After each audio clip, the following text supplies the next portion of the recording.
लेकिन छोटे संघर्षों से लड़ाई नहीं जीती जाएगी। प्रिंसिपल कंट्राडिक्शन को फोकस करना होगा। प्रिंसिपल कंट्राडिक्शन ब्रह्मनिज्म है, उसको चिन्हित करना होगा, उसके खिलाफ हमें लड़ाई लड़नी है। जब जाट रिजर्वेशन मूवमेंट चली तो जो ब्राह्मणवादी शक्तियां हैं उनको ये डर हो गया था कि कहीं पंजाब भी इस रिजर्वेशन में जाटों की सपोर्ट में ना आ जाए। सर छोटू राम जी एक बात कहा करते थे कि जिस दिन मीडिया मेरे हक में बोलना शुरू कर देगा उस दिन ये समझ लेना कि छोटू राम ने जिमीदारों के लिए, पंजाब के लिए, मजदूरों के लिए काम करना छोड़ दिया है। हरियाणे की जिहड़ी घटना है, जिहड़ी बहुत वड्डी दिलो दिमाग ते साडे ते प्रभाव पा के गई हुई है और सानू किते ना किते भाईचारक साਂਝ जिहड़ी है वो खत्म करती नजर आई कि इस घटना को पंजाब को हरियाणा के अगेंस्ट करने के लिए इस्तेमाल किया गया था। लेकिन हरियाणा की जो जनता है वो सिक्खी के प्रति और पंजाब के प्रति एक मोह रखती है, एक सम्मान का भाव रखती है। देश विदेश के सारे ही दर्शकों का तुहाडे अपने सेवक हरप्रीत सिंह मखू वालों दिल ਦੀਆਂ गहराइयां तो स्वागत किया जाता है। दर्शकों जिवें तुहानूं पता है भी एक तलाश विच आ, तलाश दे विचों कुछ चेहरे लभदा वां, चेहरिਆਂ ਦਾ बौद्धिक पद्धर देखदा वां ते बौद्धिक पद्धर देखण तो बाद एक यतन दे विच हुंदा वां कि ऐसे बौद्धिक पद्धर वाले लोग कैमरे की अख की राखी तुहाडे रूबरू करदे आ जिहड़े सचमुच सानूं कुछ डिलीवर करदे होण, सानूं कुछ दिंदे होण, खोज कीती होवे या किसी गल का एक मंथन करते होण, चिंतन करते होण। मेरे नाल ने साडे सत्कारयोग वीर मनोज सिंह हरियाणे तो जो जाट भाईचारे दे विचों सिੱਖੀ वाले पासे आए ने। आओ इन्हां दे नाल गलबात करदे आ ते कुछ बड़े अहम मुद्दों के उपर जिथे इन्हां दी खोज है उन्हां दे विचों कुछ जाणदे आ। आओ सब तो पहला प्रोग्राम दे विच स्वागत करदे आ वीर जी। वाहिगुरू जी का खालसा, वाहिगुरू जी की फतेह। मनोज जी बड़ा चंगा लगदा, तुहाडे नाल काफ़ी इंटरव्यू मैं कर चुका हाँ और मैनू लगता भी काफ़ी लाहा मिलेगा। जो असीं गल करते हैं समाजिक, राजनीतिक या किसी भी प्रकार की धार्मिक, जे असीं गल करिए लड़ाई किवें लड़ी जानी चाहिए, उसकी स्ट्रैटजी साडी की होनी चाहिए है जो कि लोकतंत्र दे विच खास करके राजनीतिक लड़ाई, हक्कां दी जिहड़ी लड़ाई है। इसमें जो चाइना में माओ त्से तुंग हुए हैं तो माओ त्से तुंग चाइना का एक बड़ा लीडर था। उन्होंने राजनीतिक सामाजिक संघर्षों के लिए एक सूत्र दिया था, एक तरीका दिया था जिसको उन्होंने कहा कि there are a lot of contradictions in Chinese society but what is the principal contradiction. तो हमें ये खोजना होगा कि प्रिंसिपल कंट्राडिक्शन क्या है चाइनीज सोसाइटी में। तो उन्होंने बताया कि चाइनीज सोसाइटी में जो प्रिंसिपल कंट्राडिक्शन है, जो मुख्य विरोधाभास है, जो मुख्य संघर्ष है, वो उन्होंने खोजा अमीर और गरीब की लड़ाई, प्रोलिटेरिएट जो सर्वहारा है, जो सब कुछ हार चुका है, और कैपिटलिस्ट की लड़ाई और पूंजीपति की लड़ाई। ये उन्होंने चाइना की सोसाइटी में मुख्य अंतर्द्वंद, मुख्य विरोधाभास, प्रिंसिपल कंट्राडिक्शन, मुख्य समस्या को चिन्हित किया और उन्होंने कहा कि सबसे पहले हमें सबसे बड़ी समस्या को टैकल करना पड़ेगा। जैसे मार्शल आर्ट के अंदर फर्ज करो 10 आदमी आ जाएं लाठियां लेकर और हमारे हाथ में भी लाठी हो, तो अगर हम 10 लोग जो हमारे ऊपर असॉल्ट करने के लिए, जो हमला करने के लिए आए हैं, उनमें से अगर हम सबसे कमजोर पे हमला करेंगे तो हम लड़ाई हार जाएंगे। अगर हम 10 लोग जो हम पे हमला करने के लिए आए हैं उसमें से सबसे ताकतवर को सबसे पहले चिन्हित करके उस पे अटैक करेंगे तो हम लड़ाई जीत जाएंगे। तो माओ त्से तुंग ने कहा कि principal contradiction in Chinese society वो है अमीर और गरीब की लड़ाई, सर्वहारा और पूंजीपति की लड़ाई, पूंजीवाद की लड़ाई। लेकिन जब हम भारतीय संदर्भ में आएंगे, जब हम इंडियन पर्सपेक्टिव में आएंगे, तो हमें खोजना होगा कि भारतीय संदर्भ में प्रिंसिपल कंट्राडिक्शन क्या है जी। भारतीय संदर्भ में जो प्रिंसिपल कंट्राडिक्शन है, जिसको बड़े बड़े महापुरुषों ने हमें समझाया, जिसमें डॉक्टर बाबा साहब राव अंबेडकर साहब, महात्मा ज्योतिबा राव फूले, मियाँ सर फजले हुसैन, सर छोटू राम जी, सर सिकंदर हयात खान, बाबू मंगू राम मग्गोवालिया, खिजर हयात खान टिवाना, नारायण गुरु, पेरियार रामास्वामी नायकर, जो संत कबीर जी, बाबा रविदास जी, जो बड़े महापुरुषों ने जो भारतीय जो प्रिंसिपल कंट्राडिक्शन को खोजा, उन्होंने खोजा कि भारतीय समाज में प्रिंसिपल कंट्राडिक्शन है ब्राह्मणवाद, ब्रह्मनिज्म, ब्राह्मणवाद, जिसे मनुवाद भी कहा गया, जिसे यूनियनिस्ट जो है शब्दावली में मंडी और फंडी कहा जाता है, जिसे महात्मा ज्योतिबा फूले जी ने सेठ जी और भट्ट जी का संघर्ष को लेकर कहा उन्होंने। तो ये ब्राह्मणवाद भारतीय संदर्भ में सबसे बड़ा जो है ये प्रिंसिपल कंट्राडिक्शन भारतीय समाज में। अब क्या होगा कि जो ब्राह्मणवाद है वो ब्राह्मणवाद अपने प्रिंसिपल कंट्राडिक्शन को कभी भी चिन्हित नहीं होने देगा। वो हमेशा दूसरी छोटी समस्याएं, दूसरे मुद्दे जो है, दूसरी कंट्राडिक्शंस को वो हाईलाइट करेगा। जैसे वो कहेगा कि जी रविदासिया और जाटों का संघर्ष है। जैसे वो जो है दशम ग्रंथ का एक संघर्ष, उसके ऊपर क्वेश्चन मार्क लगा के उसका संघर्ष शुरू करवाएगा। और जैसे वो कहेगा कि जाटों का और जो है हरियाणा में चमारों का संघर्ष है, तो वो या शेड्यूल्ड कास्ट में भी वो आपस में ए और बी बनाकर कहेगा कि चमारों का और जुलाहों का संघर्ष है, चमारों का वाल्मीकियों का संघर्ष है। ब्राह्मण क्या करेगा, ब्राह्मणवादी जो शक्तियां हैं वो क्या करेंगी, वो अपने ऊपर से ध्यान बांटेंगी और वो प्रिंसिपल कंट्राडिक्शन चूंकि वो खुद है, उन पर से ध्यान बांटकर वो छोटे छोटे कंट्राडिक्शंस के ऊपर हमारा ध्यान लेके जाएंगी। और उस छोटे छोटे कंट्राडिक्शंस पर ध्यान वो जो है केवल शब्दावली से नहीं लेंगे, उनके लिए बाकायदा वो लिटरेचर तैयार करेंगे। हो सकता है कि विदेशी राइटर्स का भी मदद ली जाए कि हम लोग समझें कि वह विदेशी राइटर ने लिखा है, तो उनकी एकेडमिक लेवल पर भी वो उसके लिए लिटरेचर तैयार करेगा। भी उसको भेदभाव से क्या, उसको जातिवाद से क्या, वो तो विदेशी ने लिखा है। विदेशी ने लिखा है। इकोनॉमिक एंड पॉलिटिकल वीकली जैसे जो जर्नल्स हैं वो भी जो प्रिंसिपल कंट्राडिक्शन ब्राह्मणिज्म है उस पर एक शब्द नहीं लिखेंगे, वो छोटे छोटे कंट्राडिक्शंस के ऊपर जो है हमारा ध्यान बांटने की कोशिश करेंगे। और जैसे जफरनामा जो है दशमेश गुरु गोविंद सिंह जी महाराज जी ने वो औरंगजेब को लिखा था। जफरनामा लड़ाई पहाड़ी राज्यों के साथ है। हाँ जी, पर औरंगजेब को लिखा है, वे मास्टरमाइंड तू ही है। हाँ जी, हाँ जी। तो औरंगजेब मतलब मास्टरमाइंड है, वो प्रिंसिपल कंट्राडिक्शन है। तो हमें जो गुरु हैं उन्होंने भी सिखाया है कि लड़ाई का तरीका क्या है। हम केवल माओ से नहीं सीखेंगे, हम उसको पंजाब में गुरुओं से भी सीखेंगे।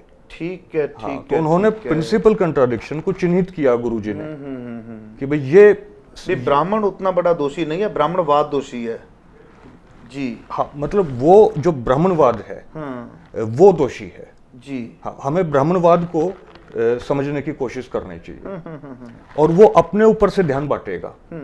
अपने ऊपर से ध्यान बांट के वो छोटे छोटे कंट्राडिक्शंस पर ध्यान लेके जाएगा और हमें छोटी छोटी समस्याओं में उलझाएगा। जैसे उधम सिंह के बारे में कहा जाएगा, कोई तो कहेंगे कि जी ये जाट है, जैसे हरियाणा में जाट कहेंगे जी उधम सिंह जाट है। शेड्यूल्ड कास्ट में जो रविदासिये हैं, जो चमार बिरादरी है, वो कहेगी जी ये चमार बिरादरी से ताल्लुक रखता है उधम सिंह। कंबोज कहेंगे जी कंबोज है।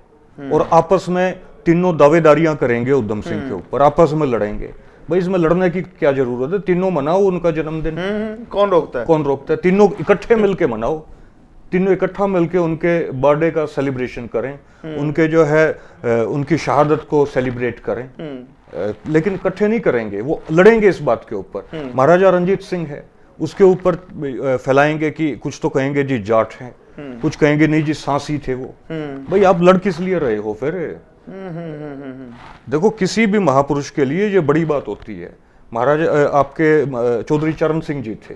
चौधरी चरण सिंह को बिहार के अंदर यादव समझता था, कुर्मी उनको कुर्मी समझते थे, जाट उनको जाट समझते थे। अच्छा। अब जाटों के लिए तो ये गर्व की बात है ना कि भाई उनका जो लीडर, जो उनकी बिरादरी से जो आदमी प्रधानमंत्री बना, उसने इस तरीके से जो है ईमानदारी से अपने फर्ज को निभाया, बिहार को ही अपना मानने लग गया कि बिहार वासी उसको अपना मानने लग गए। हर जाति उनको अपना मानने लग गई, माने जातीय भेदभाव उनके दिमाग में नहीं था। तो अब इस पे कोई लड़े आपस में, वो लड़ना शोभा नहीं देता। लेकिन ब्राह्मणवादी शक्तियां इन्हीं छोटे छोटे मुद्दों के ऊपर जो है वो आपस में हमें जो है वो लड़वाती हैं। साहब कांसीराम जी के पास जो है महाराष्ट्र के अंदर मराठवाड़ा यूनिवर्सिटी का नाम बदलने के लिए एक बड़ी मूवमेंट हुई। तो और नाम रखना था doctor Bhimrao Ambedkar university, Baba Saheb doctor Bhimrao Ambedkar university. तो साहब कांसीराम जी के पास जो है वो शेड्यूल्ड कास्ट समाज के लोग गए उन्होंने कहा जी आप भी इस मूवमेंट में आइए। तो उन्होंने कहा भी किस मूवमेंट में आए? तो उन्होंने कहा कि यूनिवर्सिटी का नाम बदलना है और यूनिवर्सिटी का नाम डॉक्टर अंबेडकर के नाम से करना है, मराठवाड़ा यूनिवर्सिटी का नाम। तो साहब कांसीराम जी ने कहा नहीं, बोला हम इन छोटे संघर्षों में नहीं पड़ेंगे। हमारी जिस दिन हम सत्ता प्राप्त कर लेंगे उस दिन तो हम नई यूनिवर्सिटीज बना देंगे, नई यूनिवर्सिटीज के नाम बदल देंगे पुरानी यूनिवर्सिटीज के। तो हम छोटे संघर्षों में क्यों पड़े? एक बार चीनी का रेट, शुगर का रेट 16 रुपए हो गया, तो मूवमेंट चली कि भाई शुगर का रेट, चीनी का रेट ज्यादा हो गया, 16 रुपए हो गया। साहब कांसीराम जी के पास गए, उन्होंने कहा जी आप क्यों नहीं इस मूवमेंट में कूद रहे, महंगाई होगी है। उन्होंने कहा नहीं, मैं इस छोटे संघर्ष में नहीं पड़ूंगा, मैं ये चाहता हूं कि मेरा जो समाज है वो समाज, उस समाज के लिए, उस गरीब समाज के लिए हवाई जहाज में चलना सबसे सस्ता हो। वो ये माने कि हवाई जहाज में चलना सबसे सस्ता सफर है और 5 स्टार में रहना उसके लिए सबसे सस्ता जो है वो रहना ठहरना। वो उस स्थिति में हम लोग जो है अपने समाज को लेकर आएंगे। तो ये उनकी बड़ी सोच थी। हाँ, बड़ी सोच थी। तो हम बड़ी सोच के साथ चलेंगे, हम छोटे छोटे संघर्षों को तवज्जो नहीं देंगे। हो सकता है कि छोटे छोटे संघर्ष एग्जिस्ट करते हों, हम उसको डिनाई भी नहीं करेंगे, मान लिया, लेकिन छोटे संघर्षों से लड़ाई नहीं जीती जाएगी। प्रिंसिपल कंट्राडिक्शन को फोकस करना होगा। प्रिंसिपल कंट्राडिक्शन ब्रह्मनिज्म है, उसको चिन्हित करना होगा, उसके खिलाफ हमें लड़ाई लड़नी होगी। तो ये जो है, जो मक्खू साहब, ये रणनीति रहनी चाहिए जो है संघर्ष की। पर ਸਾਡੇ ਵਿੱਚ ਕੀ ਹੁੰਦਾ ਆ, ਤੁਸੀਂ ਇੱਕ ਜਾਟ ਆਰਕਸ਼ਣ ਸੰਘਰਸ਼ ਲਿਆ ਜਿਹਦੇ ਵਿੱਚ ਤੁਸੀਂ ਜੇਲ੍ਹ ਦੇ ਵਿੱਚ ਵੀ ਗਏ। ਹਾਂਜੀ ਹਾਂਜੀ। ਹੁਣ ਉਹਦੇ ਵਿੱਚ ਵੀ ਦੇਖੋ ਵੀ ਸਾਡੇ ਹਰਿਆਣਾ ਤੇ ਪੰਜਾਬ ਦਾ ਪਾੜ ਪਾਉਣ ਵਾਸਤੇ ਉਹਦੇ ਵਿੱਚ ਬਕਾਇਦਾ ਇਹ ਗੱਲ ਕੀਤੀ ਗਈ ਹਾਂਜੀ ਹਾਂਜੀ ਕਿ ਜਾਟਾਂ ਨੇ ਜੋ ਲੜਕੀਆਂ ਪੰਜਾਬ ਦੀਆਂ ਸੀ, ਉਹਨੂੰ ਮੈਂ ਦੇਖੋ ਸਿੱਖ ਹਿੰਦੂ ਦੀ ਕਿਸੇ ਨਾਲ ਨਹੀਂ ਜੋੜਦਾ, ਲੜਕੀ ਲੜਕੀ ਹੈ, ਉਹ ਭਾਵੇਂ ਕਿਸੇ ਦੀ ਵੀ ਹੁੰਦੀ ਸੀ, ਅਸੀਂ ਤਾਂ ਵੀ ਆਪਣੀ ਮੰਨਦੇ, ਕਿਉਂਕਿ ਸਾਡੇ ਗੁਰੂ ਨੇ ਸਾਨੂੰ ਸਿਖਾਇਆ ਪਰ बेटी को बेटी जानना है। सही बात है। जो किसी पराई की बेटी है ना उसको अपनी बेटी मान। अकेली लड़की मौका नहीं होती, जिम्मेवारी होती है। ਤੇ ਗੁਰੂ ਸਾਹਿਬ ਜੀ ਨੇ ਦੇਖੋ ਸਾਨੂੰ ਇਹ ਸਿਧਾਂਤ ਦਿੱਤਾ। ਪਰ ਗਜ਼ਬ ਦੀ ਗੱਲ ਕੀ ਸੀ ਕਿ ਉੱਥੇ ਇਹੋ ਜਿਹੀਆਂ ਗੱਲਾਂ ਆਈਆਂ ਵੀ ਜਾਟ ਆਰਕਸ਼ਣ ਦੇ ਵਿੱਚ ਜੋ ਦਿੱਲੀ ਤੋਂ ਪੰਜਾਬ ਨੂੰ ਆ ਰਹੇ ਸਨ, ਉਹ ਲੜਕੀਆਂ ਨੂੰ ਬੇਇੱਜ਼ਤ ਕੀਤਾ ਗਿਆ, ਉਹਨਾਂ ਦੇ ਕੱਪੜੇ ਪਾੜੇ ਗਏ, ਉਹਨਾਂ ਦਾ ਰੇਪ ਕੀਤਾ ਗਿਆ। ਇਹ ਫਿਰ ਇਹਦਾ ਮਤਲਬ ਤੁਹਾਨੂੰ ਕੀ ਲੱਗਦਾ ਵੀ ਤੁਹਾਡੇ ਅੰਦੋਲਨ ਨੂੰ ਖਤਮ ਕਰਨ ਵਾਸਤੇ ਜਾਂ ਹਰਿਆਣਾ ਤੇ ਪੰਜਾਬ ਜਿਹੜਾ ਵੱਖੋ ਵੱਖਰੇ ਕਰਨ ਵਾਸਤੇ ਇਹ ਕੋਈ ਇਲਜ਼ਾਮ ਸੀ ਜਾਂ ਉਹਦੇ ਵਿੱਚ ਸੱਚਾਈ ਸੀ? ਇਹ ਤਾਂ ਕਲੀਅਰ ਕਰ ਦਿਓ ਸਾਨੂੰ। जब जाट रिजर्वेशन मूवमेंट चली तो जो ब्राह्मणवादी शक्तियां हैं उनको ये डर हो गया था कि कहीं पंजाब भी इस रिजर्वेशन में जाटों के स्पोर्ट में ना आ जाए। और उनको ये भी डर हो गया था कि कहीं जाट रिजर्वेशन की मूवमेंट सिक्खी की तरफ टर्न ना ले जाए, कि जाट ये कहें कि अगर हमें रिजर्वेशन नहीं दोगे, अगर हमें रिजर्वेशन नहीं मिलेगा तो हम फिर सिख बनेंगे, फिर हम हिंदू रहकर भी क्या करें। एक मेरे मुस्लिम फ्रेंड हैं, उन्होंने कहा कि भाई साहब हम लाल किले के ऊपर जाकर हमारा पूरा गांव जो है वो वेस्ट यूपी के अंदर हमारा पूरा गांव हिंदू बन जाएगा, वो मुस्लिम जाट हैं, लेकिन आप कम से कम हिंदुओं से रिजर्वेशन लेकर तो दिखा दो। तो कहने का मतलब यह है कि मनुवादी शक्तियों को, ब्राह्मणवादी शक्तियों को यह डर हुआ कि कहीं जाट रिजर्वेशन की मूवमेंट टर्न ना कर जाए, रुकना अख्तियार कर ले सिक्खी की तरफ। तो इसलिए इस मूवमेंट को बदनाम करने के लिए जो है, इस मूवमेंट को बदनाम करने के लिए ये प्रोपगेंडा रचा गया कि मुरथल के अंदर पंजाब से जो है लड़कियां आ रही थी, उनका रेप किया गया। अदरवाइज हरियाणा और विशेषकर जाट कम्युनिटी जो है वो कभी भी औरत की जो बेकदरी है उसको बर्दाश्त नहीं करेगी। ये हमारे ब्लड में है। हरियाणा रोडवेज की जो बसें हैं, हरियाणा रोडवेज की जो बसें हैं उसके अंदर लड़कियां हमेशा अपने आप को सुरक्षित महसूस करती हैं, क्योंकि उनको मालूम है कि इस बस के अंदर जाट बैठे हुए हैं, अगर किसी ने गलत हरकत की तो उसका जो है अंजाम बुरा होगा, उसको बख्शा नहीं जाएगा। पक्की गल है। पक्की गल है। तो हमारी जो कम्युनिटी है हरियाणा, वो कभी भी इन हरकतों को औरत के प्रति जो है वो बर्दाश्त नहीं करेंगे। तो और हमें ही बदनाम किया गया और उसका कोई एविडेंस नहीं मिला, कोई उसके ऊपर सिंगल एविडेंस नहीं मिला, कोई मोबाइल की इवन जो है लोकेशन नहीं मिली किसी की। हाँ, कुछ नहीं मिला उसके ऊपर। वो केवल जाटों को, जाट रिजर्वेशन को और हरियाणा पंजाब को लड़वाने का प्रोपेगेंडा था। लड़की बकायदा मीडिया ते आके बोली सी, वो कौन सी फिर? वो कौन थी, कहाँ गई वो अब? वो इन्हीं की प्लांटेड अच्छा, ਇਹਦਾ मतलब एजेंसियां का काम सी? एजेंसियां तो काम करती ही हैं भाई साहब, एजेंसियों का तो काम ही है जो है काम करना। हाँ जी, ये ऐसा कुछ नहीं सी? नहीं, कुछ था ही नहीं, पूरा हरियाणा जानता है इस चीज को। इस अब एक्सपोज हो चुके हैं ये लोग इस बारे में कि ऐसा कुछ था ही नहीं। और अगर ये होता, फर्ज करो, तो क्या ये हमें बख्शते? अगर होता तो उसको नंगा नहीं करते, उस लड़के, जिन लड़कों ने किया उनको पकड़ के नहीं लाते। ये एक सिंगल भी तो नहीं इसके अंदर जो है कोई ये चिन्हित कर पाए कि ये लड़के थे।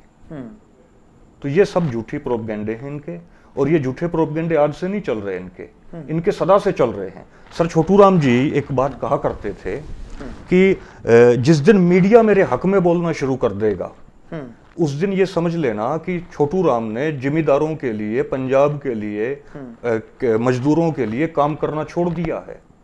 जिस दिन मीडिया मेरे हक में बोलना शुरू कर देगा, उस दिन आप ये समझ लेना कि छोटू राम ने पंजाब के लिए काम करना छोड़ दिया है। दूसरा, जिस दिन सर छोटू राम जी की डेथ हुई, जब सर छोटू राम जी की डेथ हुई, तो उनके कॉन्डोलेंस में उनको श्रद्धांजलि सभा जो पंजाब असेंबली के अंदर जो दी गई, उसके अंदर एक मुस्लिम विधायक खड़ा हुआ। उसने कहा कि मुझे दुख इस बात का है कि रहबर आजम दीन बंधु सर छोटू राम जी अब इस दुनिया में नहीं रहे, लेकिन मुझे इस बात का भी दुख है कि जो अखबारात सर छोटू राम का विरोध करके अपने बच्चों का पेट पालते थे, अब उनके बच्चों का क्या होगा। क्या बात है। हाँ जी मक्खू साहब। अच्छा, हाँ, तो मीडिया तो हमेशा हमारे खिलाफ रही है ना, मीडिया हमेशा हमारे खिलाफ रही, और मीडिया ने इस बात को प्रोजेक्ट किया। मीडिया इन्हीं की तो है, मीडिया पे इन्हीं का कब्जा है, पहले भी इन्हीं का कब्जा था, आज भी इन्हीं का कब्जा है। मीडिया ते ये ਜਿਹੜੇ गंदी राजनीति करने वाले कब्जा क्यों रखते हैं? क्योंकि मीडिया जो है वो लोगों के दिमाग को कंट्रोल करती है। मीडिया जो है, क्योंकि गोएबल्स ने कहा था ना, जो हिटलर का प्रचार मंत्री था, उसने कहा था कि अगर आप आप झूठ को बार बार प्रचारित करोगे, तो लोग उसे सच मानने लगेंगे। और ये उसकी स्ट्रेटजी भी थी हिटलर की। तो मीडिया पे ये इसलिए कंट्रोल करते हैं, जो गोएबल्स की रणनीति थी कि किसी झूठ को बार बार आप प्रचारित करो तो लोग उसे सच मानने लगेंगे। इसी तरीके से ये मुरथल का जो आपने उदाहरण दिया, रेप केस का, ये बार बार इन्होंने प्रचारित किया, लोगों ने इसको सच माना। मुरथल वाली ਜਿਹੜੀ ਘਟਨਾ ਸੀ ਨਾ, ਉਹਨੇ ਪੰਜਾਬ ਦੇ ਲੋਕਾਂ ਦੇ ਦਿਲੋਂ ਦਿਮਾਗ ਦੇ ਉੱਪਰ ਇੰਨਾ ਜ਼ਬਰਦਸਤ ਅਸਰ ਪਾਇਆ ਸੀ। ਹਾਂਜੀ ਹਾਂਜੀ, ਕਿ ਅਸੀਂ ਲੋਕਾਂ ਦੀਆਂ ਬਹੂ ਬੇਟੀਆਂ ਛਡਾਉਂਦੇ ਰਹੇ ਹਾਂ, ਔਰ ਸਾਡੀਆਂ ਧੀਆਂ ਭੈਣਾਂ ਦੀ ਇੱਜ਼ਤ ਉੱਥੇ ਲੁੱਟੀ ਗਈ। ਇਸ ਤਰੀਕੇ ਦੀ ਘਟਨਾ ਉਸ ਤੋਂ ਬਾਅਦ ਮੰਗ ਪਤਾ ਕੀ ਉੱਠੀ ਵੀ ਪੰਜਾਬ ਦੇ ਵਿੱਚ ਇੰਟਰਨੈਸ਼ਨਲ 에ਅਰਪੋਰਟ ਹੋਣਾ ਚਾਹੀਦਾ ਹੈ। ਜੇ ਉਹ ਨਹੀਂ ਤੇ ਅੰਮ੍ਰਿਤਸਰ ਵਾਲੇ 에ਅਰਪੋਰਟ ਨੂੰ ਪੂਰਾ ਇੱਥੇ ਇੰਟਰਨੈਸ਼ਨਲ ਜਿਹੜੀਆਂ ਫਲਾਈਟਸ ਨੇ ਉਹ ਆਉਣੀਆਂ ਚਾਹੀਦੀਆਂ ਨੇ। और उस तो बाद पूरे ਜਿਹੜਾ ਪਲਾਨ ਤਿਆਰ ਕੀਤਾ ਗਿਆ, ਉਹ ਪਤਾ ਕੀ ਕੀਤਾ ਗਿਆ ਵੀ ਪੰਜਾਬ ਤੋਂ ਇੰਨੇ 100 ਟੈਕਸੀ ਗੱਡੀਆਂ ਜਿਹੜੀਆਂ ਰੋਜ਼ਾਨਾ ਦੀਆਂ ਦਿੱਲੀ ਨੂੰ ਜਾ ਰਹੀਆਂ ਨੇ, ਇੰਨੇ ਹੋਟਲਾਂ ਦੇ ਉੱਪਰ ਖੜ ਰਹੀਆਂ ਨੇ, ਇੰਨਾ ਖਰਚਾ ਹੋ ਰਿਹਾ। ਲੋਕਾਂ ਨੇ ਪੂਰਾ ਦੱਸ ਦਿੱਤਾ ਸੀ ਕਿ ਪੰਜਾਬ ਤੋਂ ਹਰਿਆਣਾ ਸਿਰਫ ਦਿੱਲੀ 에ਅਰਪੋਰਟ ਤੱਕ ਕਿੰਨੇ ਕਰੋੜ ਦੀ ਕਮਾਈ ਕਰਦਾ ਪਿਆ। ਬਿਲਕੁਲ ਠੀਕ ਹੈ। ਇਹ ਕਰੋੜਾਂ ਰੁਪਈਆ ਜਿਹੜਾ ਆ ਉਹ ਹਰਿਆਣੇ ਨੂੰ ਨਹੀਂ ਜਾਣਾ ਚਾਹੀਦਾ, ਉਹ ਸਾਡੇ ਪੰਜਾਬ 'ਚ ਲੱਗੇ। ਇੱਥੇ ਇੰਟਰਨੈਸ਼ਨਲ ਜਿਹੜੀਆਂ ਫਲਾਈਟਸ ਨੇ ਇੱਥੇ ਅੰਮ੍ਰਿਤਸਰ ਲੱਗਣੀਆਂ ਚਾਹੀਦੀਆਂ। ਇਸ ਤਰ੍ਹਾਂ ਦੀਆਂ ਮੰਗਾਂ ਉੱਠਣ ਲੱਗ ਪਈਆਂ। देखो ये जो मांग है ना कि भाई पंजाब के अंदर इंटरनेशनल एयरपोर्ट होना चाहिए, इस मांग की हम भी सपोर्ट करते हैं। वो होना ही चाहिए, क्योंकि ये बात हकीकत है कि भाई पंजाब का आदमी दिल्ली जाएगा तो दिक्कत क्या है पंजाब में एयरपोर्ट बनाने की, इंटरनेशनल एयरपोर्ट 10 घंटे लग जाते हैं। 10 घंटे लग जाते हैं। लेकिन ये इसलिए बनना चाहिए कि भाई पंजाब को इसकी जरूरत है। लेकिन इसमें अगर कोई ये एंगल दे कि भाई इसमें हरियाणा को कमाई हो जाती है, नहीं, हरियाणा भी तो पंजाब का हिस्सा है। हाँ, हरियाणा भी तो पंजाब का छोटा भाई है। हाँ, लेकिन जो डिमांड जो उठी थी ना मुरथल की वजह से, मुरथल की वजह नाल जड़ी उठी थी, लेकिन ये डिमांड तो सही है पंजाब की, लेकिन इसको मुरथल से आप जोड़ के ना देखें। हाँ, मुरथल से इसको जोड़ के ना देखें, इंडिपेंडेंटली इस डिमांड को पंजाब उठाए। हम लोग पंजाब के इसमें साथ हैं। सर वो ਤੁਹਾਡੀ ਗੱਲ ਠੀਕ ਹੈ, ਕਿਉਂਕਿ ਜਾਟ ਆਰਕਸ਼ਣ ਅੰਦੋਲਨ ਤੁਹਾਡੇ ਲੋਕਾਂ ਵੱਲੋਂ ਚਲਾਇਆ ਗਿਆ ਸੀ। ਹਾਂਜੀ ਹਾਂਜੀ, ਔਰ ਤੁਸੀਂ ਉਹਦੇ ਵਿੱਚ ਕੋਈ ਨਾ ਕੋਈ ਭੂਮਿਕਾ ਅਹਿਮ ਨਿਭਾ ਰਹੇ ਸੀ, ਤਾਂ ਹੀ ਤੇ ਪੌਣੇ 4 ਸਾਲ ਤੁਹਾਡੇ ਜੇਲ੍ਹ ਦੇ ਵਿੱਚ ਲਵਾਏ ਨੇ। ਜੇ ਤੁਹਾਡੀ ਆਮ ਲੋਕਾਂ ਵਾਲੀ ਭੂਮਿਕਾ ਹੁੰਦੀ ਤਾਂ ਤੁਹਾਡੇ 4 ਸਾਲ ਨਹੀਂ ਸੀ ਲੱਗਦੇ। ਕਿਤੇ ਨਾ ਕਿਤੇ ਸਰਕਾਰ ਨੂੰ ਲੱਗਿਆ ਵੀ ਇਹ ਬੰਦਾ ਜਿਹੜਾ ਆ ਇਹ ਮਾਸਟਰਮਾਈਂਡ ਹੈ। ਮਾਸਟਰਮਾਈਂਡ ਹੋਣ ਕਰਕੇ ਜਾਂ ਤੁਹਾਡੇ ਤੇ ਹੋਰ ਕੋਈ ਦੋਸ਼ ਲਾ ਕੇ ਤੁਹਾਡੇ ਪੌਣੇ 4 ਸਾਲ ਘਟਾਤੇ। ਹਾਂਜੀ। ਮੈਂ ਤਾਂ ਕਹਿ ਰਿਹਾ ਵੀ ਉਸ ਘਟਨਾ ਨਾਲ ਤੁਸੀਂ ਜੁੜੇ ਹੋਏ ਲੋਕ ਸੀ, ਤੁਸੀਂ ਉਸ ਗੱਲ ਦੀ ਸੱਚਾਈ ਸਾਡੇ ਲੋਕਾਂ ਅੱਗੇ ਰੱਖ ਸਕਦੇ ਹੋ, ਕਿਉਂਕਿ ਅੱਜ ਤੱਕ ਵੀ ਉਹ ਰੋਜ਼ ਸਾਡੇ ਅੰਦਰ ਹੈ, ਉਦੋਂ ਦੀ ਉੱਠੀ ਹੋਈ ਮੰਗ ਅੱਜ ਵੀ ਉਸੇ ਪ੍ਰਕਾਰ ਹੈ। देखिए भाई साहब, मेरे ਤੁਸੀਂ ਉਹਦੀ ਕੋਈ ਤਹਿਕੀਕਾਤ ਕੀਤੀ ਸੀ, पता करवाया सी कुछ? पता करवाया सी, वहाँ जो है सारे काम हुए हैं और हरियाणा का बच्चा बच्चा इस चीज को जानता है कि ऐसी कोई घटना नहीं हुई। मुरथल वाले इस चीज को जानते हैं। आज हरियाणा के लिए ये एक इशू नॉन इशू है। एक चीज, नंबर 2, हरियाणा के लोग इस बात से बिल्कुल भी वाकिफ नहीं हैं कि पंजाब के अंदर इतना भारी रोष, पंजाब के अंदर इतना भारी रिसेंटमेंट जो है इस घटना के प्रति है। सॉरी, ये भी हरियाणा के लोग इस चीज से वाकिफ नहीं है कि भाई इस घटना का पंजाब पे क्या असर पड़ा है। ये तो हम तो चूंकि जागरूक हैं, लेकिन आम आदमी जो है हरियाणा का नहीं जानता। वो तो ये मानता है यार मुरथल में हमें बदनाम करने के लिए जो है इन्होंने, ये मीडिया ने जो है इस तरीके से ये खबर फैलाई, लेकिन वो ये नहीं जानता कि इस घटना को पंजाब को हरियाणा के अगेंस्ट करने के लिए इस्तेमाल किया गया था। ਵੀ ਤੁਹਾਨੂੰ ਲੱਗਦਾ ਵੀ ਜਦੋਂ ਲੜਾਈ ਅਸੀਂ ਵੱਡੀ ਲੜਨੀ ਹੁੰਦੀ ਹੈ ਤੇ ਉਦੋਂ ਇਸ ਤਰੀਕੇ ਦੇ ਜਿਹੜੇ ਸ਼ੋਸ਼ੇ ਨੇ ਜਾਂ ਇਸ ਤਰੀਕੇ ਦੀਆਂ ਘਟਨਾਵਾਂ ਨੇ ਇਹ ਸਰਕਾਰਾਂ ਤਾਂ ਪਾ ਦਿੰਦੀਆਂ ਕਿ ਧਿਆਨ ਆਪਸ ਦੇ ਵਿੱਚ ਡਾਈਵਰਟ ਹੋ ਜਾਵੇ। ਦੇਖੋ ਮੈਂ ਇੱਕ ਛੋਟੀ ਜਿਹੀ ਗੱਲ ਦੱਸਦਾ ਵਾਂ। ਫੋਰ ਐਗਜ਼ਾਮਪਲ ਆਪਾਂ ਦੋ ਜਣੇ ਕੋਈ ਸੰਘਰਸ਼ ਲੜਦੇ ਪਏ ਆ, ਕਈ ਵਾਰੀ ਸਰਕਾਰਾਂ ਆਪਣੇ ਵਿੱਚ ਆਪ ਦੇ ਬੰਦੇ ਭੇਜ ਦਿੰਦੀਆਂ ਨੇ, ਉਹ ਕੋਈ ਐਸਾ ਬਿਆਨ ਦੇ ਜਾਂਦਾ ਹੈ, ਉਸ ਤੋਂ ਬਾਅਦ ਝਗੜਾ ਹੋ ਜਾਂਦਾ ਹੈ, ਝਗੜੇ ਤੋਂ ਬਾਅਦ ਲੱਤ ਬਾਂਹ ਕੱਟੀ ਜਾਂਦੀ ਹੈ, ਲੱਤ ਬਾਂਹ ਟੁੱਟਣ ਤੋਂ ਬਾਅਦ ਇਸ਼ੂ ਜਿਹੜੀਆਂ ਮੁੱਦਾ ਹੈ ਨਾ, ਜਿਹੜੀਆਂ ਮੰਗਾਂ ਸੀ ਉਹ ਮੰਗਾਂ ਤੋਂ ਧਿਆਨ ਹਟ ਜਾਂਦਾ ਹੈ। ਫਿਰ ਮੰਗਾਂ ਪਤਾ ਕਿਹੜੀ ਆ ਜਾਂਦੀਆਂ, ਸਾਡੇ ਬੰਦੇ ਦੀ ਲੱਤ ਟੁੱਟ ਗਈ ਸੀ, ਇਹਨੂੰ ਸਰਕਾਰੀ ਨੌਕਰੀ ਦਿੱਤੀ ਜਾਵੇ। ਸਰਕਾਰਾਂ ਇਹ ਚੀਜ਼ ਚਾਹੁੰਦੀਆਂ ਨੇ ਵੀ ਇਹਨਾਂ ਦਾ ਜਿਹੜਾ ਅਸਲ ਮੁੱਦਾ ਉਸ ਤੋਂ ਧਿਆਨ ਡਾਈਵਰਟ ਕੀਤਾ ਜਾਵੇ। ਵੀ ਤੁਹਾਡੇ ਕਹਿਣ ਤੋਂ ਭਾਵ ਇਹ ਹੈ ਕਿ ਤੁਸੀਂ ਕਾਸ਼ੀ ਰਾਮ ਜੀ ਦੀ ਐਗਜ਼ਾਮਪਲ ਦਿੱਤੀ ਹੈ ਵੀ ਉਹਨਾਂ ਨੂੰ ਕਿਸੇ ਨੇ ਕਿਹਾ ਖੰਡ ਦਾ ਰੇਟ ਵੱਧ ਗਿਆ, ਉਹ ਕਹਿੰਦੇ ਸੱਤਾ ਵਿੱਚ ਆ ਕੇ ਸਾਰਾ ਮਸਲਾ ਸੈੱਟ ਕਰਾਂਗੇ, ਹੁਣ ਧਿਆਨ ਸੱਤਾ ਵਾਲੇ ਪਾਸੇ ਆ। ਤੁਸੀਂ ਸੈਕੰਡ ਐਗਜ਼ਾਮਪਲ ਦਿੱਤੀ ਗੁਰੂ ਗੋਬਿੰਦ ਸਿੰਘ ਜੀ ਦੀ, ਬਹੁਤ ਸੁੰਦਰ ਲੱਗੀ। ਇੱਥੇ ਮੈਂ ਦਰਸ਼ਕਾਂ ਦੇ ਰੂਬਰੂ ਹੋਵਾਂਗਾ। ਦਰਸ਼ਕੋ, ਗੁਰੂਆਂ ਦੇ ਇਤਿਹਾਸ ਨੂੰ ਕੱਲਾ ਇਸ ਬਿਰਤੀ ਨਾਲ ਨਾ ਪੜ੍ਹਿਆ ਜਾਵੇ ਕਿ ਬਹੁਤ ਅੱਛਾ ਹੈ। ਮੈਂ ਕਹਿੰਦਾ ਉਸ ਨੂੰ ਜਦੋਂ ਜੀਵਨ ਵਿੱਚ ਉਤਾਰੋਗੇ, ਰਾਜਨੀਤਿਕ ਲੜਾਈ ਕਿਵੇਂ ਲੜਦੀ ਹੈ, ਗਜ਼ਬ ਦਾ ਤਰੀਕਾ ਹੈ। ਔਰ ਕਈ ਵਾਰੀ ਮਿਸ਼ਨ ਨੂੰ ਬਚਾਉਣ ਦੇ ਲਈ ਕਿਵੇਂ ਆਪਣੇ ਪਰਿਵਾਰ ਦੀ ਆਹੂਤੀ ਵੀ ਦੇਣੀ ਪੈਂਦੀ ਹੈ, ਇਹ ਵੀ ਸਾਨੂੰ ਗੁਰੂ ਨੇ ਸਿਖਾਇਆ। ਵੀ ਜਦੋਂ ਅਸੀਂ ਕੋਈ ਸੰਘਰਸ਼ ਲੜਦੇ ਆ ਨਾ, ਬੜਾ ਕੁਝ ਹੁੰਦਾ, ਉਹਦੇ ਵਿੱਚ ਬਹੁਤ ਕੁਰਬਾਨੀਆਂ ਦੇਣੀਆਂ ਪੈਂਦੀਆਂ ਨੇ। ਮੈਂ ਇੱਕ ਛੋਟੀ ਜਿਹੀ ਐਗਜ਼ਾਮਪਲ ਦੇਣਾ। ਜਦੋਂ ਅਸੀਂ ਗੱਲ ਗੁਰੂ ਗੋਬਿੰਦ ਸਿੰਘ ਪਾਤਸ਼ਾਹ ਮਹਾਰਾਜ ਜੀ ਦੀ ਕਰਦੇ ਹਾਂ, ਮੈਂ ਕਈ ਵਾਰੀ ਸੋਚਦਾ ਹੁੰਨਾ ਵਾਂ, ਲੜਾਈ ਪਹਾੜੀ ਰਾਜਿਆਂ ਦੇ ਨਾਲ ਹੈ। ਪਹਾੜੀ ਰਾਜਿਆਂ ਨਾਲ ਲੜਾਈ ਸਿਧਾਂਤ ਦੀ ਹੈ ਜੋ ਜ਼ਫਰਨਾਮੇ ਦੇ ਅੰਦਰ ਬੜੀ ਕਲੀਅਰ ਹੈ। ਔਰ ਉਸ ਤੋਂ ਬਾਅਦ ਪਹਾੜੀ ਰਾਜੇ ਨਿਯੋਤਾ ਦਿੰਦੇ ਨੇ ਸੂਬਾ ਸਰਹੰਦ ਨੂੰ, ਉਹ ਨਿਯੋਤਾ ਦਿੰਦੇ ਨੇ ਮਲੇਰਕੋਟਲਾ ਰਿਆਸਤ ਨੂੰ, ਉਹ ਨਿਯੋਤਾ ਦਿੰਦੇ ਨੇ ਲਾਹੌਰ ਨੂੰ, ਅਨੇਕ ਪ੍ਰਕਾਰ ਦੀਆਂ ਰਿਆਸਤਾਂ ਇਕੱਠੀਆਂ ਕਰਕੇ। ਤਾਂ ਮਤਲਬ ਗੁਰੂ ਗੋਬਿੰਦ ਸਿੰਘ ਪਾਤਸ਼ਾਹ ਮਹਾਰਾਜ ਜੀ ਦੀ ਸ਼ਕਤੀ ਬੜੀ ਮਹਾਨ ਹੈ। 22 ਧਾਰ ਦੇ ਪਹਾੜੀ ਰਾਜੇ ਗੁਰੂ ਗੋਬਿੰਦ ਸਿੰਘ ਪਾਤਸ਼ਾਹ ਮਹਾਰਾਜ ਜੀ ਦਾ ਮੁਕਾਬਲਾ ਕਰਨ ਤੋਂ ਅਸਮਰੱਥ ਹੋ ਜਾਂਦੇ ਨੇ, ਤੇ ਉਹ ਸਾਰੇ ਦੇ ਸਾਰੇ ਇਹਨਾਂ ਦਾ ਸਹਾਰਾ ਲੈ ਰਹੇ ਨੇ। ਫਿਰ ਵੀ ਬੜੀ ਜ਼ਬਰਦਸਤ ਟੱਕਰ ਹੁੰਦੀ ਹੈ। ਪਰ ਮੈਂ ਮਨ ਹੀ ਮਨ ਦੇ ਵਿੱਚ ਸੋਚਦਾ ਪਿਆ ਸੀ ਵੀ ਗੁਰੂ ਗੋਬਿੰਦ ਸਿੰਘ ਪਾਤਸ਼ਾਹ ਮਹਾਰਾਜ ਜੀ ਨੇ ਕਹਿਲੂਰ ਦੇ ਰਾਜੇ ਨੂੰ, ਗੜਵਾਲ ਦੇ ਰਾਜੇ ਨੂੰ ਜਾਂ ਰਿਆਸਤਾਂ ਨੂੰ ਕੋਈ ਜ਼ਫਰਨਾਮਾ ਨਹੀਂ ਲਿਖਿਆ। ਜ਼ਫਰਨਾਮਾ ਸਿੱਧਾ ਔਰੰਗਜ਼ੇਬ ਨੂੰ ਲਿਖਿਆ ਵੀ ਭਾਵੇਂ ਲੜ ਮੇਰੇ ਨਾਲ ਇਹ ਰਹੇ ਨੇ, ਪਰ ਕਿਤੇ ਨਾ ਕਿਤੇ ਮਾਸਟਰਮਾਈਂਡ ਮਗਰ ਤੂੰ ਹੈ। ਅੱਜ ਅਸੀਂ ਇਹਨਾਂ ਚੀਜ਼ਾਂ ਨੂੰ ਸਮਝ ਜਾਈਏ। ਅਸੀਂ ਵਿਰੋਧ ਕਰਨ ਲੱਗ ਪੈਂਦੇ ਆ ਬਾਦਲ ਦਾ, ਅਸੀਂ ਵਿਰੋਧ ਕਰਦੇ ਆ ਮੋਦੀ ਦਾ। ਮੈਂ ਕਹਿੰਦਾ ਵੀ ਇਹ ਦੇਖੋ ਵੀ ਇਹਨਾਂ ਨੂੰ ਨੀਤੀਆਂ ਕਿਹੜੀਆਂ ਤਿਆਰ ਕਰਕੇ ਤੁਹਾਡੇ ਵਿੱਚ ਉਤਾਰਦੀਆਂ ਨੇ। ਜਿੱਦਣ ਧਿਆਨ ਤੁਹਾਡਾ ਇੱਥੇ ਚਲਾ ਗਿਆ, ਜਿੱਦਣ ਧਿਆਨ ਤੁਹਾਡੇ ਸੀ ਤੇ ਚਲਾ ਗਿਆ, ਇੱਕ ਚੀਜ਼ ਚੇਤੇ ਰੱਖਿਆ, ਜੇ ਇੱਕ ਬਾਦਲ ਨੂੰ ਪਾਸੇ ਕਰ ਦਿਆਂਗੇ, ਉਹਨਾਂ ਕੋਲ ਕਈ ਬਾਦਲ ਤਿਆਰ ਬੈਠੇ ਨੇ ਜਿਹੜੇ ਐਨ ਬਿਲਕੁਲ ਤਿਆਰ ਨੇ ਤੁਹਾਡੇ ਵਿੱਚ ਉਤਾਰਨੇ ਹੀ ਨੇ। ਇਸੇ ਪ੍ਰਕਾਰ ਮੈਂ ਕਈ ਵਾਰੀ ਕਹਿਣਾ ਹੁੰਦਾ ਵੀ ਚਿਹਰਿਆਂ ਦਾ ਵਿਰੋਧ ਕਰਨ ਦੀ ਬਜਾਏ ਨੀਤੀਆਂ ਦਾ ਵਿਰੋਧ ਕਰੋ, ਜਿਹੜੀਆਂ ਨੀਤੀਆਂ ਨੇ ਉਹਨਾਂ ਚਿਹਰਿਆਂ ਨੂੰ ਪੈਦਾ ਕੀਤਾ ਹੈ। ਜਿਸ ਦਿਨ ਅਸੀਂ ਇਸ ਸੋਚ ਦੇ ਮਾਲਕ ਬਣ ਗਏ, ਸਾਨੂੰ ਪਤਾ ਲੱਗ ਜਾਏਗਾ ਵੀ ਸਾਡੇ ਗੁਰੂਆਂ ਦੀ ਵਿਚਾਰਧਾਰਾ ਕੀ ਹੈ। ਤੇ ਅੱਜ ਬੜੀ ਸੁੰਦਰ ਗੱਲ ਮਨੋਜ ਸਿੰਘ ਦੂਗਨ ਨੇ ਸਾਨੂੰ ਕਹੀ ਹੈ ਵੀ ਸਾਨੂੰ ਜਿੱਥੇ ਆਪਣੇ ਸੰਤਾਂ ਮਹਾਪੁਰਸ਼ਾਂ ਤੋਂ ਸਿੱਖਣ ਦੀ ਲੋੜ ਹੈ, ਉੱਥੇ ਦਸ਼ਮੇਸ਼ ਪਿਤਾ ਮਹਾਰਾਜ ਜੀ ਦੀ ਹਿਸਟਰੀ ਵਿੱਚੋਂ ਵੀ ਸਿੱਖਣ ਦੀ ਲੋੜ ਹੈ। ਵੀ ਸੱਚੇ ਪਾਤਸ਼ਾਹ ਨੇ ਸਾਨੂੰ ਦੱਸਿਆ ਵੀ ਪੱਤਿਆਂ ਨੂੰ ਨਹੀਂ, ਜੜ ਨੂੰ ਹੱਥ ਪਾ ਲਓ। ਜਿੱਦਣ ਤੁਸੀਂ ਜੜ ਪਕੜ ਲਈ, ਸਾਰਾ ਮਸਲਾ ਤੁਸੀਂ ਹੱਲ ਕਰ ਲਓਗੇ। ਦੂਗਨ ਜੀ, ਬੜੇ ਸੁੰਦਰ ਢੰਗ ਨਾਲ ਤੁਸੀਂ ਜਾਣਕਾਰੀਆਂ ਦਿੱਤੀਆਂ ਨੇ। ਔਰ ਵੱਡੀ ਗੱਲ ਇਹ ਹੈ ਵੀ ਹਰਿਆਣੇ ਦੀ ਜਿਹੜੀ ਘਟਨਾ ਹੈ, ਜਿਹੜੀ ਬਹੁਤ ਵੱਡੀ ਦਿਲੋਂ ਦਿਮਾਗ ਤੇ ਸਾਡੇ ਤੇ ਪ੍ਰਭਾਵ ਪਾ ਕੇ ਗਈ ਹੋਈ ਹੈ, ਔਰ ਸਾਨੂੰ ਕਿਤੇ ਨਾ ਕਿਤੇ ਭਾਈਚਾਰਕ ਸਾਂਝ ਜਿਹੜੀ ਹੈ ਉਹ ਖਤਮ ਕਰਦੀ ਨਜ਼ਰ ਆਈ। ਔਰ ਲੋਕ ਤੇ ਇੱਥੋਂ ਤੱਕ ਵੀ ਲੱਗ ਪਏ ਸੀ ਕਹਿਣ ਵੀ ਹੁਣ ਹਰਿਆਣੇ ਦੇ ਵਿੱਚੋਂ ਅਸੀਂ ਗੱਡੀ ਲੈ ਕੇ ਨਿਕਲਣਾ ਹੈ। ਇੱਕ ਮਨ ਦੇ ਵਿੱਚ ਖੌਫ ਹੋਣ ਲੱਗ ਪਿਆ ਸੀ। ਤੁਹਾਨੂੰ ਲੱਗਦਾ ਵੀ ਇਸ ਘਟਨਾ ਤੋਂ ਬਾਅਦ ਲੋਕਾਂ ਦਾ ਖੌਫ ਖਤਮ ਹੋਵੇਗਾ, ਲੋਕ ਸੱਚ ਤੋਂ ਜਾਣੂ ਹੋਣਗੇ? नहीं, मैं तो आपके चैनल के माध्यम से और आपका जो चैनल है वो अकाल चैनल जी, उसके माध्यम से मैं पंजाब के अपने सब साथियों से, सब बड़े बुजुर्गों से, सब युवाओं से मैं आपके चैनल के माध्यम से ये अपील करता हूँ कि आप हरियाणा को लेकर जो है निश्चिंत रहिए। हरियाणा पंजाब को अपना बड़ा भाई मानता है, हरियाणा पंजाब को बहुत ज़्यादा रिस्पेक्ट देता है, क्योंकि हमारा हिस्सा जो है, जो हरियाणा की जनता है, वो हरियाणा की सरकार की बात मैं नहीं कर रहा, क्योंकि सरकार तो जो है बीजेपी की सरकार है, सरकारों की बात मैं नहीं करूंगा, चाहे वो कांग्रेस की सरकार हो, बीजेपी की सरकार हो, लेकिन हरियाणा की जो जनता है वो सिक्खी के प्रति और पंजाब के प्रति एक मोह रखती है, एक सम्मान का भाव रखती है, क्योंकि हमारी लड़ाई साझी रही है, हमारी लड़ाई इकट्ठी रही है, हमारी विरासत साझी रही है।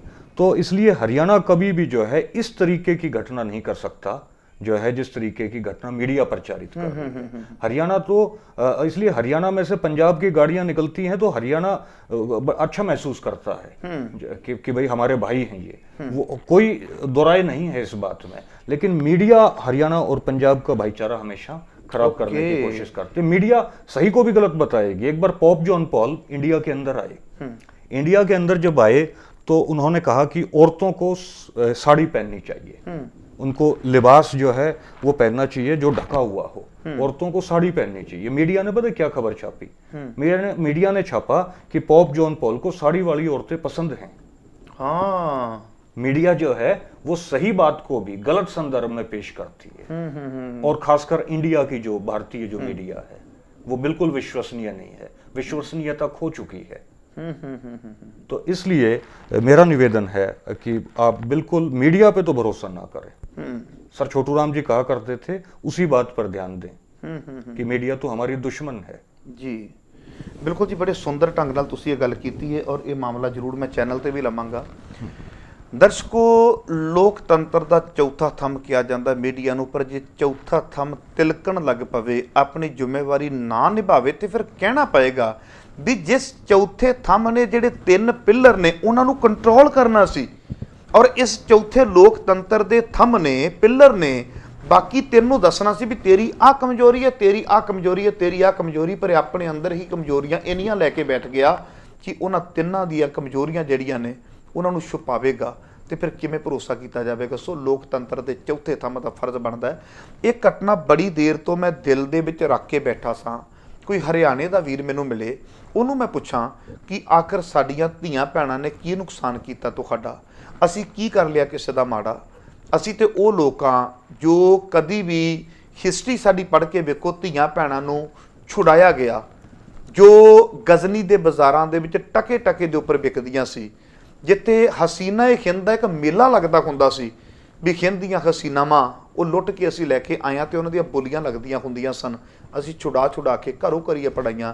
ये साडी हिस्टरी सी ते साडियां धीआं भैणां नाल ऐसा होना, और वो भी हरियाणवी पंजाब दे विच होना जो पंजाब नूं ही कट के हरियाणा बनिया, भी साडा भरावां दा ऐसा की बन गया। दिल दे विच दुख सी, पर मनोज सिंह दूहन ने उस घटना नूं क्लीयर कीता भी तुसीं वो लड़की लैके आओ, मीडिया दे विच बयान देवे कौन सन वो लोग, कित्थों दी घटना सी, कोई ऐसा प्रूफ मिल जावे। पर मीडिया दे विच बहुत कुछ दस्सिया गया, इत्थों तक भी दस्सिया गया भी धीआं साडियां भैणां दे अंदरले बस्तर तक भी सड़कों तो मिले। इस तरीके दी घटनावां साडे जदों सुणांगे तो किते ना किते जज्बातां नूं लांबू लाउंदियां ने। लंबे समय बाद उस घटना का सच मनोज सिंह दूहन लैके आए ने, क्योंकि किसान अंदोलन दे विच रखे ने। इन्हां ने वो सारियां चीज़ां देखियां ने कि सरकारां ने देखिया भी जे जाट आरक्षण हरियाणे दे विच मूवमेंट बन गया है तो जाट ते जट फर्क तो कुछ नहीं, ये पंजाब दे विच भी कुछ होएगा। इस करके दर्शकों, घटना का सच जानने तो बाद बड़ी जल्दी तुहाडी सेवा दे विच दोबारा हाजिर होवांगा। दिओ इजाजत। वाहिगुरू जी का खालसा, वाहिगुरू जी की फतेह।